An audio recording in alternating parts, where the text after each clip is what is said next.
మీద నెట్టేసేటువంటి ప్రయత్నం చూసాం కదా మనం.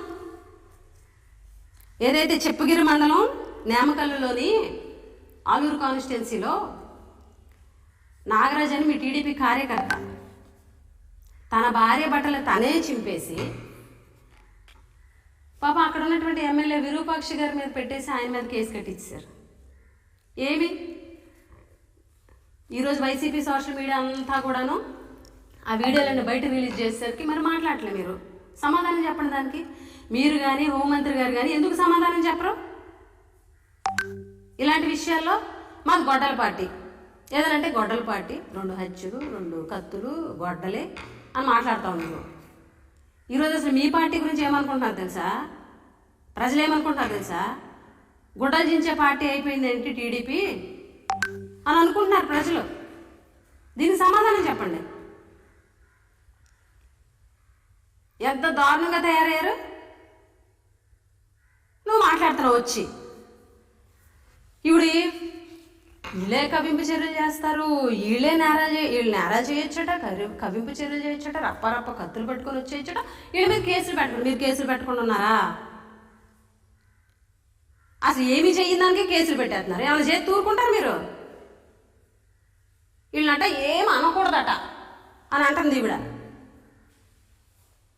మహిళలపై నేరాలు జరిగినా, మహిళలపై ఘోరాలు జరిగినా, మహిళల్ని కించపరిచినా, మహిళలపై అత్యాచారం జరిగినా మా ప్రభుత్వం చూస్తూ ఊరుకోదు. 7 సముద్రాల అవతలున్నా చట్టం తన పని తాను చేసుకుపోద్దని చెప్పేసి ప్రగల్భాలు పలికేస్తుంది ఈవిడ. ఈవిడ కాన్స్టిట్యున్సీలో మహిళా ఉద్యోగాలు తీసి రోడ్డును పడేసి రాక్షసానందం పొందినటువంటి నువ్వు ఈరోజు మహిళల రక్షణ, మహిళల భద్రత, మహిళలను కించపరిస్తూ ఊరుకోము.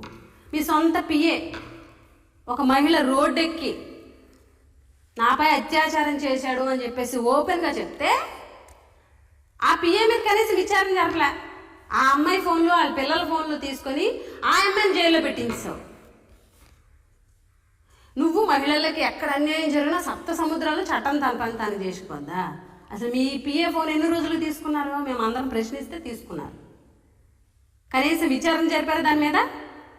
ఆవిడ ఫోన్ లాక్కొని ఆవిడ ఫోన్లో ఉన్నటువంటి ఆధారాలన్నింటినీ కూడా మొత్తం చెరిపేశారు.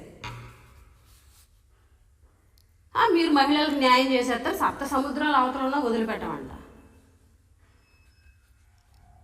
నీతులు చెప్పడానికే పనికొస్తాయి, పాటించడానికి పనికిరావు అన్నమాట మీకు. జగన్మోహన్ రెడ్డి గారిని ఉద్దేశించి, జగన్మోహన్ రెడ్డి గారి ఫ్యామిలీ, జగన్మోహన్ రెడ్డి గారి ఇంట్లో అంశాల గురించి ఇంక ఇదే పని. నీ డిపార్ట్మెంట్లో పట్టలేదు, నీ డిపార్ట్మెంట్లో కనీస అవగాహన లేదు, నీ డిపార్ట్మెంట్లో ఎవరైనా పాపం సహాయం కోసమో లేకపోతే వాళ్ళకి ఏదన్నా ఒక డెప్యుటేషన్ కోసమో లేకపోతే వాళ్ళకి ఏదన్నా ఆ డిపార్ట్మెంట్లో జరుగుతున్నటువంటి ఇబ్బందుల కోసం చెప్పుకోవడానికి వస్తే వాళ్ళని కుక్కలు గసినట్టు గసురుతావు, ఇష్టం వచ్చినట్టు తిడతావు. పాప 1500 మంది ఉద్యోగస్తులు ప్రశ్నిస్తుండే ఆపండి, రికార్డులు చేయొద్దు, వీడియోలు తీయొద్దు అని గసిరేస్తావు. నోటికి ఏదొస్తే అది మాట్లాడతావు. కనీసం ఇచ్చిన హామీల మీద శ్రద్ధ లేదు, డిపార్ట్మెంట్ మీద శ్రద్ధ లేదు, గిరిజనుల మీద శ్రద్ధ లేదు, ఏమీ లేదు. కానీ జగన్మోహన్ రెడ్డి గారిని తిట్టడానికి, జగన్మోహన్ రెడ్డి గారి మీద విష ప్రచారం చేయడానికి వస్తావు. నువ్వు మాట్లాడిన మాటల్లో ఎక్కడైనా సబ్జెక్ట్ ఉంటుందా? ఏ రోజైనా సరే మేము సబ్జెక్ట్ తప్ప ఏమి మాట్లాడాం, నువ్వు సబ్జెక్ట్ తప్ప అన్నీ మాట్లాడతావు. క్రెడిట్ లేని జగన్మోహన్ రెడ్డి క్రెడిట్ చోరీ అట. ఈరోజు బాగా ఈ జిల్లాలో, ఉమ్మడి విజయనగరం జిల్లాలో ఆనాడు రాజశేఖర్ రెడ్డి గారు నిర్మించినటువంటి తోటపల్లి రిజర్వాయర్ తీసుకుందాం.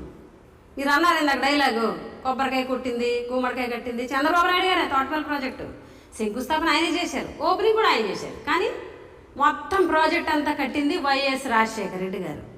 ఈ జిల్లాలో ప్రతి ఒక్కరికి తెలుసు, తోటపల్లి గురించి తెలిసిన ప్రతి రైతుకి తెలుసు అది రాజశేఖర రెడ్డి గారు నిర్మించారని. Same as it is Bhogapuram airport కూడా అంతే.